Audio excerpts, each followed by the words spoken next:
ಬೆಂಗಳೂರಿನ ಖಾಸಗಿ ಶಾಲೆಯಲ್ಲಿ ಅಮಾನವೀಯ ಘಟನೆ ನಡೆದಿದೆ.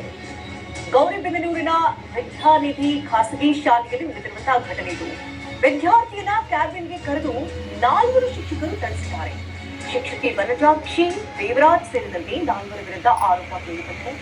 ಅಸ್ವಸ್ಥಗೊಂಡಿದ್ದಂತಹ ವಿದ್ಯಾರ್ಥಿ ಸುಶಾಂತ್ಗೆ ಚಿಕಿತ್ಸೆಯನ್ನ ನೀಡಲಾಗ್ತಾ ಇದೆ.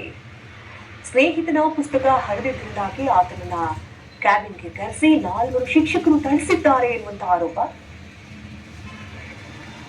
ಹಿಂಗೆ ನನ್ನ ಮಗ ಹೇಳ್ದ ತುಪ್ಪಿಸ್ಕೊಂಡು, ಯಾಕೆ ಅಂತ ಅಂದ್ರೆ ಹಿಂಗೆ ಕ್ಯಾಬಿನ್ ಅಲ್ಲಿ ನಾನು ಯಾರ್ದೋ ಬುಕ್ಸ್ ಅರ್ಧಾಕಿದ್ದಾರೆ. CCTVಯಲ್ಲಿ ಟೇರ್ ಮಾಡಿರೋದು ಅಂದ್ರೆ ಹರಿದಿರೋದು ಇಲ್ಲ, ಬಟ್ ಬುಕ್ ನೋಟ್ಸ್ ಬರೀತಾ ಇದ್ನಂತೆ.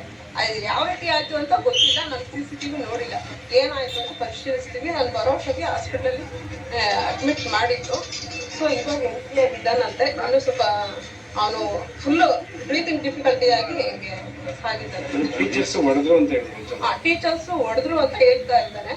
ಅದು ಕ್ಲಾಸ್ ರೂಮ್ ಅಲ್ಲ, ಕ್ಯಾಬಿನ್ ಅಲ್ಲಿ 2 ಟೀಚರ್ ಹೊಡೆದಿದ್ದಾರಂತೆ.